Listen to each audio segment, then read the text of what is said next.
Hello, everyone. Welcome. Thanks for joining in today. Welcome back to Career Journeys with Coach Stella.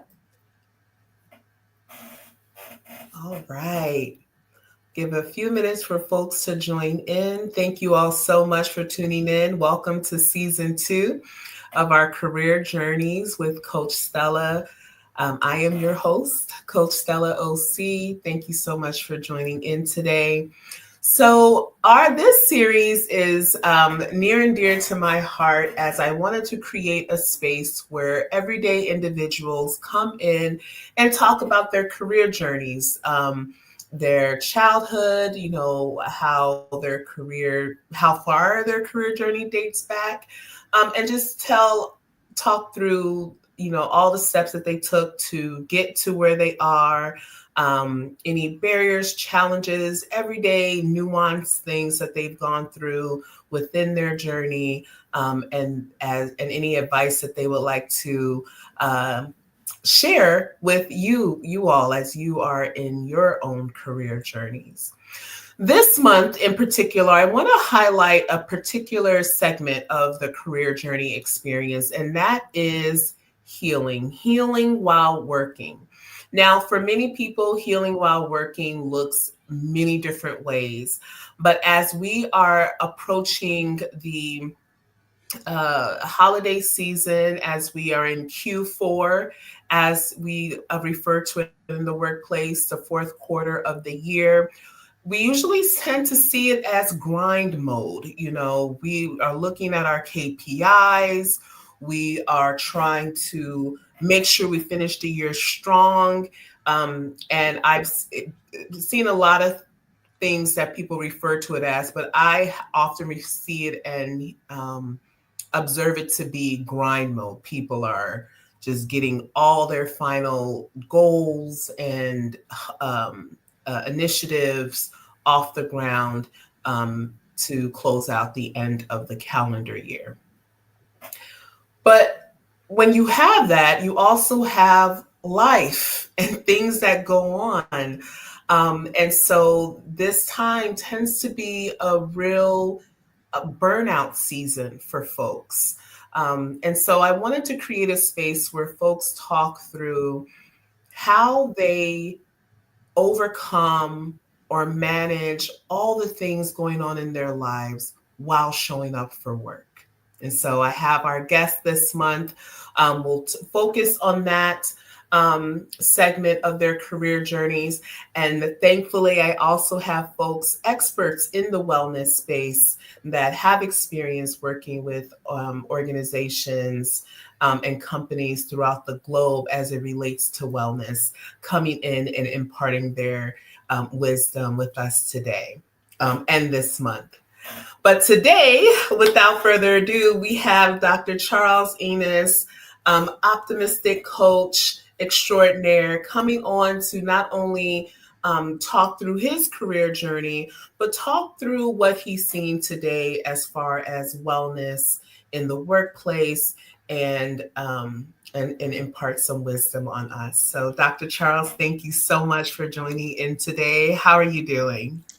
It's a pleasure to be with you, Stella. And yeah, I'm doing great. Looking forward to our conversation. Awesome. Awesome. So without further ado, let's get into it.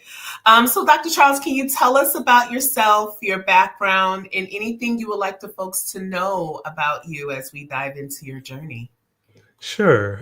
I guess I'll start with what I refer to myself as now. I often call myself an optimism and mental health coach, partly because I believe that our ability to cultivate optimism is the most important skill we can develop connected to well being in general, but especially mental health. And it may seem like it's a weird for me to end up in that spot, but I feel like my career, even though it's taken lots of ups and downs, it really almost was like a straight line. Um, I grew up in New Orleans as an athlete, and I was always injured. And at 15, I ended up going to see a physical therapist, and she helped me to get back to basketball. And so my first big career thing was like, oh, I want to be a physical therapist for an NBA team, and I want to help people to get rid of pain. And so that brought me all the way from New Orleans to Boston to study physical therapy. And I started my career working as a physical therapist and a personal trainer. And again, a lot of athletes end up in, professions that, they can use their athleticism and that are physically, I guess, inclined. And it was interesting for me in the beginning of my career, working both as a physical therapist and a personal trainer. I often felt like I was using the same knowledge base, but in just two different worlds.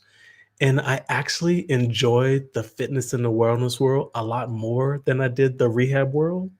And so, and I know there may be clinicians who are listening, or clinicians who, people who know clinicians. And I say this not to, throw shade on anybody, but sometimes dealing with the administrative, I guess, comings and goings of healthcare, and having to deal with the administrative challenges of insurance companies, it's just another layer of thing that sometimes can get you weighed down a little bit.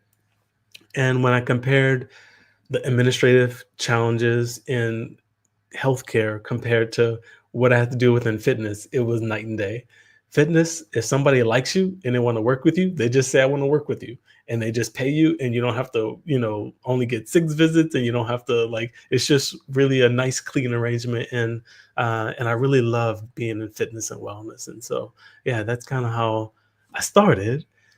About 12 years ago, I ended up going from fitness and rehab into corporate wellness. And initially, I, of course, leaned on my background as a physical therapist and personal trainer. I talked to people mostly about their diet, their exercise, their aches and their pains. And it really was a great job for me. And over time, I started having a lot of people come to me for stress related concerns. And so my brain kind of said, I'm all into physical health, but I'm realizing that emotional health and mental health are just as important. And so I developed a passion for positive psychology, and just kind of started reading about optimism and reading about how I could support people in feeling motivated to change their health, and also reading about how I could potentially support people to feel like they're thriving emotionally. And and when I kind of ended up in like that next phase, I thought, you know what? Instead of helping people to get rid of just physical pain, I want to help them to figure out ways to decrease some of their emotional pain and help them to thrive emotionally. And so I know it's a long story to kind of say how the journey went from physical health to mental health, but now I'm really passionate about helping other professionals to be able to improve their stress, depression, and anxiety so that they can feel more joy, happiness, and peace of mind. Love that. You know, it's interesting that you went in with corporate wellness, you went in to address the physical health aspects, but you saw that there was a need. Um, and so even early on, 12 years ago. So since that time, how have you seen, like, what have you seen in the wellness space as it relates to mental health in corporations and organizations? What's the shift now? Yeah, it's interesting. I feel there's definitely a lot more awareness now. I mean, I think people talked about it when I first got into it, but it feels like more people talk about mental health in the workplace. Um, I feel like there are new challenges that, of course, popped up for people that may make it even more challenging, but I still believe that there's hope. And if people can get the right support in the organization as much as they can and marshal their own resources, internal and external, that people can still work in a way that kind of leaves them feeling not just beat up and burnt out all the time. As someone who is in the wellness space and doing this work, I imagine, life happens for you as well. Can you talk to me about a time when you were either grieving or in the healing process or simply just running on empty, but still had to show up for work? And how what tactics or strategies, if you talk about that a little bit, highlights of that, as well as how you came or went through it, I should say. Yeah. It's so many things pop into my mind, for all of us that we've been working for decades, like you have all these different seasons of your career. But I'll say this, I still feel like I'm very ambitious. And when I was younger, I might have been even more ambitious. I wanted to be really successful. And I'm trying to think of how long ago this was. This might have been 20 years ago. I purchased a small fitness franchise. Um, Ladies Workout Express, I guess I can say the name. It's similar to like Curves for women. I know a lot of people knew Curves.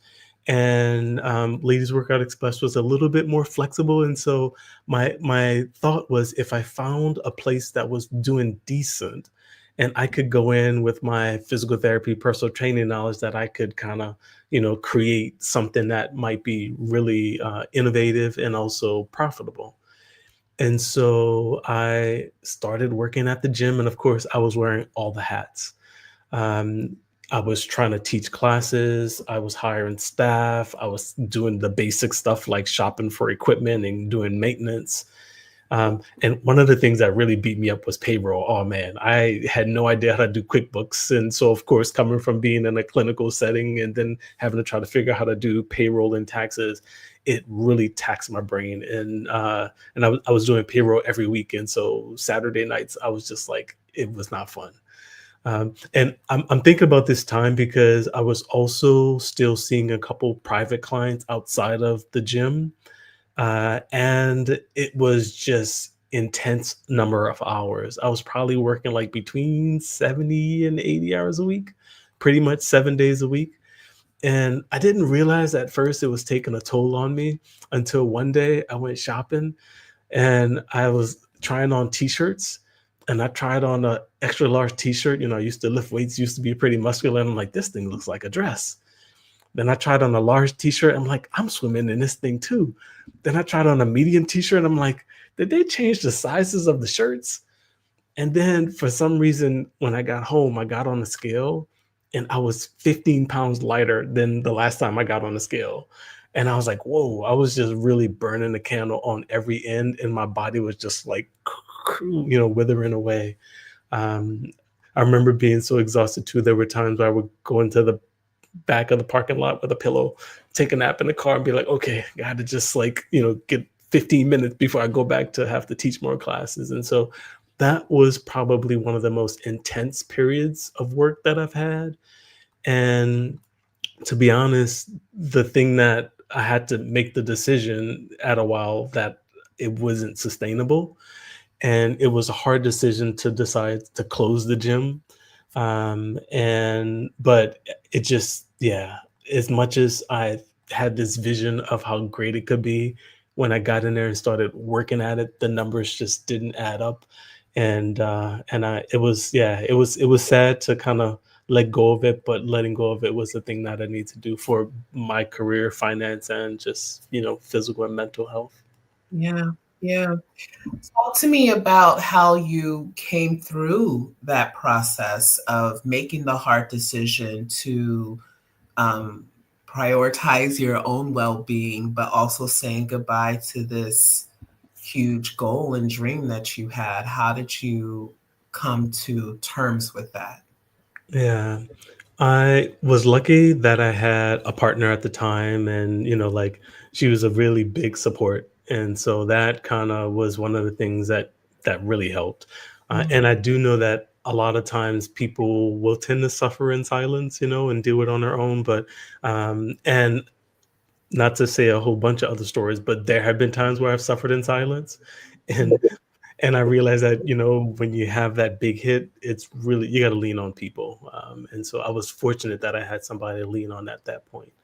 And then I actually started just thinking about, um, what my new goals were, uh, what I was kind of interested in doing. I'm smiling because it actually, after I closed the gym, one of my clients at the gym, she was like, Charles, you should write a book for Black women and try to get on Oprah. And I was like, yeah, maybe I should write a fitness book for women. And so I actually did spend some time writing a fitness book for women way back then. Didn't sell a whole bunch, but it's okay. It was something that I think actually, in retrospect, sparked an interest in writing, and I'm actually just about to publish my second book, and so even though that was like a failure, I feel like I learned some stuff, and it sparked this kind of thought, and so yeah. So even though it was hard, I think, I took a little bit of time off. I had a lot of support, and then I just started to try to find a creative project to kind of get my mind back in that kind of positive frame. Yeah. Thank you for sharing that. And I appreciate you um, acknowledging that there are times where we choose to suffer in silence, but that how after some time, it's not sustainable. It's not sustainable. And so there are times where when we're going through things that we need to lean on others to help or support. And support can mean so many different things, something as simple as just shining a light so you could see or get some clarity. Um, and so I appreciate you highlighting that and talking about that, how that helped you get through it. And I didn't know about the first book, which is amazing, where you heard the call, you heard the message of an individual saying you should do this, and answering that call, and how now, full circle moment, you are on book two. Can you talk about, do you mind talking a little bit about the book and what people can expect to learn from you? Yeah, for sure. Yeah, it feels full circle for me too. And like I said, on the surface, it could seem random. Optimism, like what's this guy trying to help with optimism? But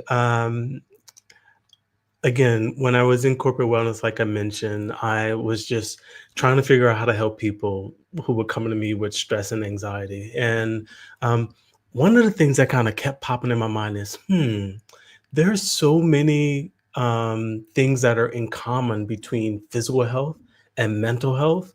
And if I could create a fitness like approach to mental health, that I could really help people to grow. And so the analogy that I kind of use in the book is um, just like we have physical muscles, we have mental muscles. Physical muscles generate movement, and mental muscles generate emotions. And the mental muscles are divided into two categories: optimism muscles, which generate positive emotions like joy, happiness, and peace, and pessimism muscles, which generate negative emotions like anger, depression, frustration, anxiety. And what I would say is that we need both sets of muscles to move through life. And the strength of negativity and pessimism is that it serves to protect us and keep us safe. Stay back, don't try, don't trust.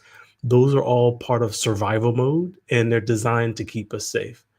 But if we're overly pessimistic and we're only thinking in survival mode, then we're going to feel a lot of negative emotions. And so, what I would say is if someone wants to feel more joy, happiness, and peace, they simply have to exercise and strengthen the mental muscles that generate those emotions. And so, the title of the book is Up Your Optimism Game. And in it, I list out these 24 optimism muscles, all of which, when we strengthen them, increase how much joy and peace we feel. Wow. That's a game changer. Oh my goodness. And so desperately needed today. Um, I, for one, will speak from personal experience, as I've taken some of your courses and workshops on optimism. It's been a real game changer for me, um, as it relates to seeing situations through different lens and different perspectives. And so I'm very excited to engage and with the book and understand the different exercises to do, to because it really is, it's the science, it's how our brain works. And the same attention that we put into our muscles and weight loss with, on the machines and treadmills and stuff, the same thing we need to do for our mental health. Absolutely, absolutely. And it's funny, of course, I carry the health analogy throughout the book. And so, um, if we think about how we can shift our mindset, there's kind of three main tools we can use: thinking, speaking, and writing. And the way I refer to it in a book, and I use exercise terms. So, thinking is strength training, speaking is cardio, and writing is stretching. And so, if you wanted to, for example, strengthen your gratitude muscles, you could think about the answer to a positive question. What am I grateful for? And you could just sit and think about that. That would be a way to train that pattern of thinking so that you then notice and experience more joy and content. You could speak affirmations like, there are good things in my life. I'm truly blessed. And so you could use your voice to try to enhance that thinking pattern. Um, or you could sit and you can write, one of the three things that you're grateful for. And so basically, if I use these three things in a row, it takes like 5 minutes, and I call it an optimism workout. And so again, just like we would work out our core, or our quads, our glutes, or our shoulders, or any other muscle, it's like we have all these mental patterns that if we strengthen them, they can help us to feel healthier mentally. Absolutely. And I thank you for pointing out the time that it would take to do, something as simple as 5 minutes, which leads me to my next question of, as a wellness coach, optimism coach, what daily habits or tactics would you recommend someone who is in the thick of work and life right now? What are some things that they can do to keep themselves grounded, in addition to this 5 minute exercise you just talked about? Any nuggets, other strategies you would like to? Yeah, yeah, for sure, for sure. There's so many things that I could say. I'll try to figure out how to say it quickly. And I know that a lot of people have a lot of wisdom already about what works for them to help them de-stress and stay grounded. Um, in chapter one in my book, I use this analogy called the mind body wheel, mind body behavior wheel. And basically, what I would say is that our emotions are created by the interplay between our mind, body, and behavior. And so we can influence how we feel through how we think, how we take care of our body, and what we do. And I would refer to them as body care strategies, behavior care strategies, and mind care strategies. So if I want to feel calm, I can do it through a body care strategy. So a couple simple things around body care. Deep breathing, of course, tends to slow your heart rate and your breathing rate. And so that's one body care strategy that can help to facilitate a feeling of groundedness. And something that I'll mention that I know some people may be like, no, I don't want to do this one. But I've seen a lot of people get caught in a caffeine trap where they're tired and they're not sleeping well. So they feel the need to have caffeine to get them through. But the caffeine makes them agitated and anxious and interferes with their sleep. And so then they need more caffeine. And so it can be this weird cycle where all the caffeine is throwing off their ability to relax both during the day and at night, but the caffeine is necessary to get through the day.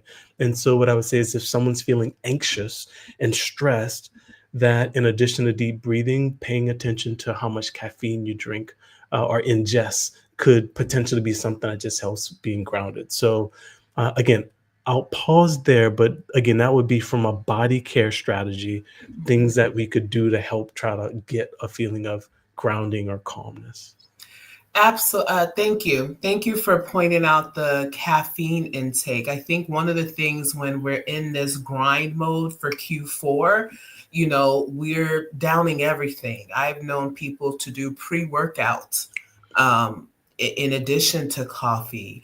Or we all know the energy shots that you can get, and all the studies and long-term impact of that. And especially, you know, I'm of the older millennial generation. That stuff catches up to us after a Yeah. while. you know. But sometimes I will find myself on coffee cup number three and not even and no thought of it.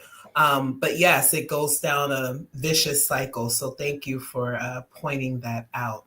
And yes, I think those were really good nuggets that I think you know would help us in this Q4 as we are um, trying to show up as our best selves at work, but also and also in our lives. Um, Well, so we can keep going with it too, because it's so funny. I feel like there are so many things body care wise. What I'd say, because I think when we think about this caffeine trap, and yeah. this is something that I've been trying to do personally. I don't ingest caffeine anymore. I don't judge anybody who does it. It's fine. But I try to get exercise first thing in the morning. Yeah, or drink water. Yep, that's another alternative. I try to get exercise first thing in the morning, preferably outside, um, for my energy boost. And also to try to just keep my sleep cycle as close as I can to the sun. And so um, I know everyone, it can feel tricky to figure out how do I get exercise in. But I'm a big fan of minimalist. This Actually, I'm thinking back to when I started at Blue Cross as their on-site wellness coach. I had gone from like the gym and the clinic where I was holding weights, doing exercises, working on people, and so it was a very physical job. I even had clients that I would bike to their houses, so I was just like always active. And then I went to driving 7 to 8 hours a week to the offices and sitting at a desk and talking to people. And my pants started getting tight. And I was like, oh, dang, I gotta do something. But like, I just was so busy. I felt like I didn't have enough time to go to the gym. And so I made this little routine for myself in the house. I called it my 3 by 3 workout. And so I had a pair of 25-pound dumbbells. I would do a set of squats, a set of bent over rows, kind of for my back, and a set of push ups. And I would just do each one 3 times. And the first time I remember I timed it just to see how long it would take me. And it took me 4.5 minutes. By the time I got to the third set of push ups, my arms were shaking and I only did like seven. But over time, just doing this little 5 minute routine, after a couple weeks, I was doing like, over 100 push ups and over 75 squats. And I felt strong and I felt energized from just this little 5 minute routine before I had to head on out to work. And then, of course, when I had time to do a little bit more, I would go to the gym and do more. But I think a lot of times we undervalue how much a little bit of exercise can do for us. And so, if someone is busy, overwhelmed, grinding, got a lot of stuff on their place with work and life and health, my initial thought is let's design something that's a easy step that fits in your life to try to get the momentum going versus trying to put in a big step that doesn't seem to fit in the flow of your life. And so yeah, so that's so if people are finding themselves in that caffeine trap and the sleep problem, I'm always, again, being an exercise person, I'm like, come on, we got to figure out a way to move the body because it really goes a long way to just helping you to feel like you can feel your best self because our body is a huge source of our emotions. What do you say to folks, and this is just me picking your expert brain, Yeah, yeah. who, somatic therapy, movement, it works for them, but then um, what they end up ingesting in their body, I'm talking to the emotional eaters um, in the room to just cope with everything. How do you what what's your take on that balance, Mhm. and two, any advice on how to not uh, counter the movement you're doing by what you choose to ingest? Yeah, I feel like we could probably talk about that for a long time. And what's interesting as a coach, I'll say this: like, nutrition is so personal that I almost feel like I have to have a conversation with someone to just kind of get an idea about what they're thinking, what their hopes are, what their past strategies, what their circumstances are like. Because, yeah, because it can be so individualized. But what I will say is, having worked with a lot of people, many people tell me that when one pillar of their well being starts to improve, it tends to naturally pull some of the others in alignment. So for some people, it's I start to sleep better. I'm not like hungry or tired in the morning. And now it allows me to eat a little bit healthier. And so, of course, when we're sleep deprived, it can throw off our insulin and cortisol and change our appetite regulation. So sometimes sleep is a thing that helps with the body. Sometimes it's exercise. When people are exercising regularly, they just say, "Oh, I just naturally feel like I want to eat better," and they get into those patterns. And so there could be other ways to get there. I'll also say, if we think about just stress in general or frustration, those could be potentially emotional issues that also feed into, our nutrition patterns. And actually, I'm in my brain, I'm kinda going back to these other pillars about feeling grounded, and I know it's, maybe a little bit skirting the specific nutrition example, but in addition to thinking about, how we take care of our body, I think that what we do, we can have behavioral strategies, and then we can have the mindset strategy. So I'm just thinking about a couple behavioral strategies, perhaps that might influence eating. One is that we could develop behavioral strategies around eating. I know for me, there's certain things that I just don't buy and I just don't bring them in the house. And so that's a strategy that I use. So it's like, oh, I just, and sure, I might eat cookies if I'm at someone else's house or if I'm at a restaurant, but I'm not going to buy cookies. So they're just not going to be in the house. So that's one behavioral strategy. Also, if we feel that we're eating because we're feeling stressed and overwhelmed, then we may need to think about what behaviors we might be doing that are leading to that feeling, because then we can maybe make some adjustments. Um, Simple thought, we might be working through lunch without eating, and then we get to the end of the day and we're ravenous and we're just like we want to sit in front of the sofa and just chips and snacks and ice cream and comfort food and whatever else. And so again, that's a behavior of skipping food in the day, and so that might be something to change, that then adjusts how we respond. um, and again, like, those are more focused on the physiology, but I think for a lot of people it can be tied into the emotions. And so any behavior strategy that we do that helps support our emotions will probably then support how we take care of our bodies. Thank you. I appreciate that. I the behavior strategies and boundaries of, I That's know, another one. and so I know I can't have these items within reach. Um, and also the schedule, working through lunch is common, today. So, just being aware and, honoring our breaks, honoring our routine and our schedule to make sure that we don't fall off course. And you brought up something else about how, when we prioritize um, a one pillar of health or wellness, it tends to have a ripple effect. And Absolutely. so I think that's a great outlook and perspective, and even things that I notice within myself. If I get my workout routine going, then I start being conscious of what I put into my mouth. I don't want to outdo or outshine, or mess up my Mhm. workout For routine, sure. and what it's interesting. It's an internal struggle with myself because movement helps me. Like that's my thing, and yet um, sometimes when I'm in the grind mode, I'm just not motivated. Yeah. Knowing that when I work out, it helps with the grind. Yeah, yeah. It's It's so tricky to try to figure out which lever to pull, and it's gonna be different for all of us. One thing that's fascinating is Mental, like, so our brain uses around like 20% of our calories at rest, which is a lot.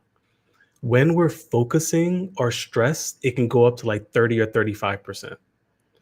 And so a lot of people don't realize this, but mental work is kind of like physical work in a way.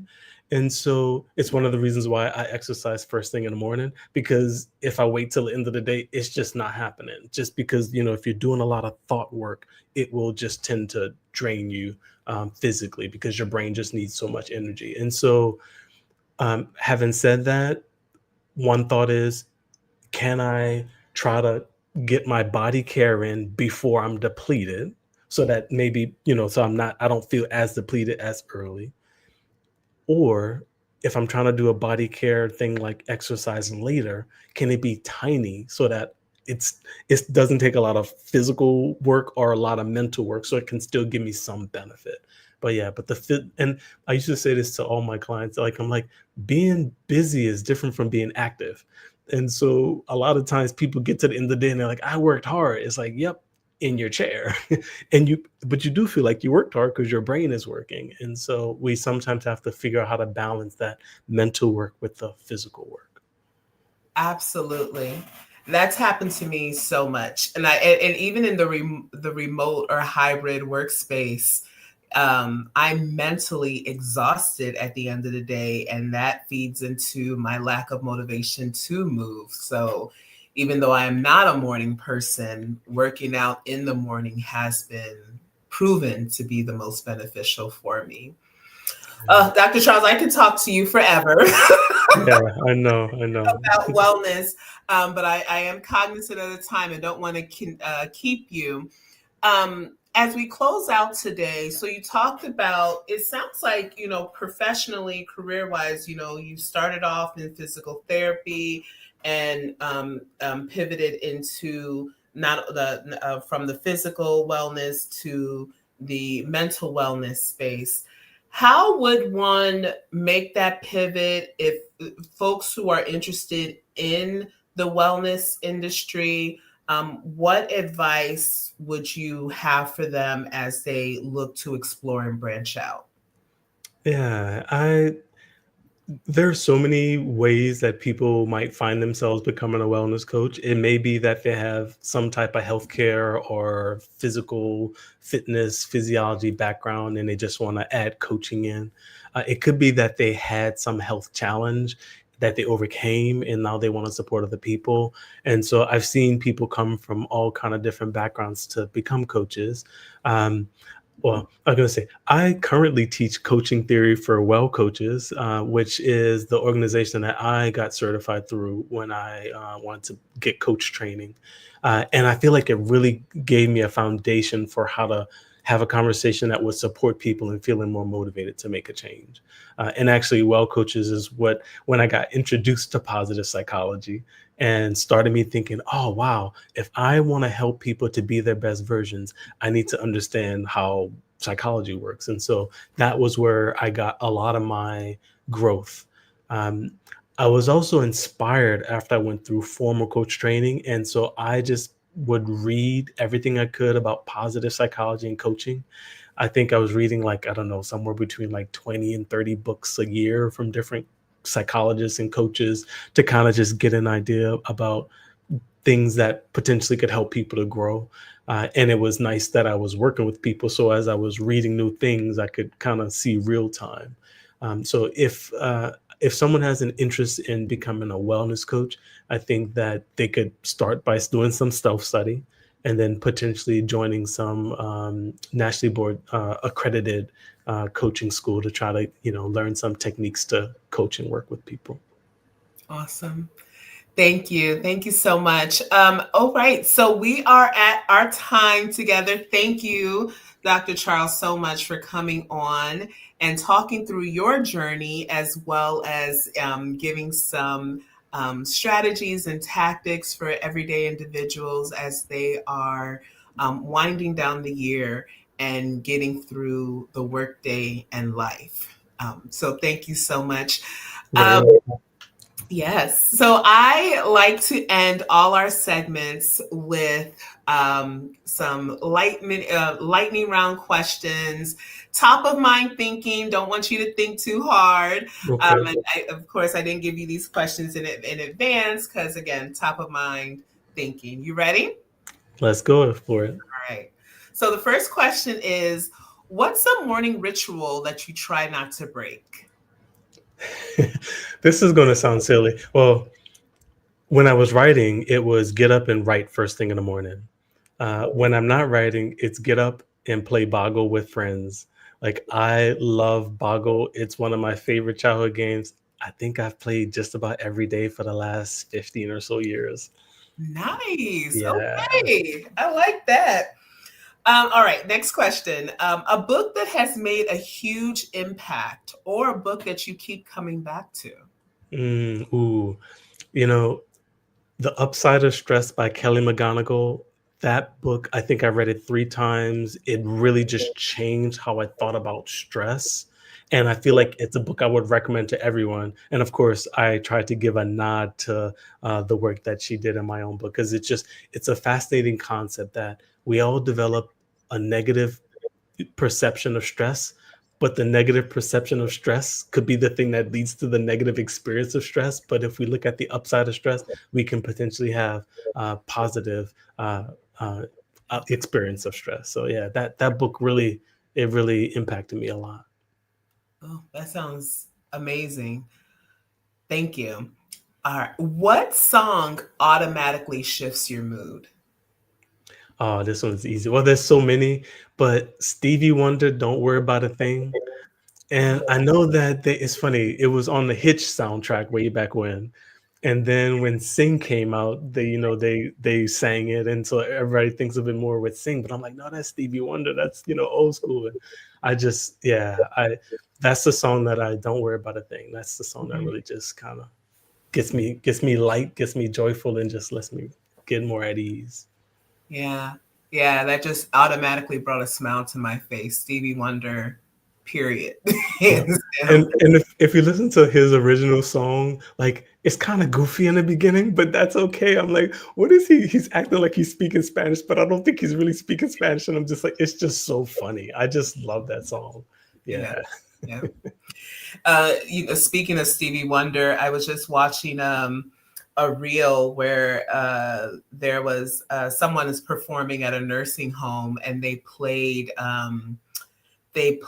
one at Superstition, Oh, yep, yep. and the whole room was just having the time of their lives. And they were like, Superstition is 53 years old. Wow, Right. yeah. Let's talk about Yeah, that. yeah, yeah. It's what? Yeah. So amazing. All right, last question. Cool. Complete this sentence. Lately, I am learning to. Hmm. Lately, I am learning to I'm gonna say push myself again. Yeah. Maybe like 2 weeks ago, I started running. I hadn't run in years, because my knee hurt and my feet hurt, and I just slowly kind of did some PT stuff to take care of my joints and started off slow and just kind of been building myself up. And I've kind of been surprised at what my body's capable of, because sometimes you just kind of give up, you don't want to push it. And so, and I'm hoping that actually pushing my body might also help me connect more to that ambitious side and help me find a little extra fire in the career and push a little bit in there as well. Awesome. Thank you, Dr. Charles. For those who want to connect with you, what's the best way to connect with you? Uh, if someone was curious about, my coaching programs or wanted to learn more about me, they could visit my website, which is simply charlesinnes.com. I'm also try to post on LinkedIn, and so if you happen to be on LinkedIn, just connect with me there as well. Awesome. All right. Thank you, Dr. Charles, again. And thank you, everyone, for tuning in. Join me next week where I have my next guest talking through their career journeys and healing while working stories. See you next week, everyone. Bye bye.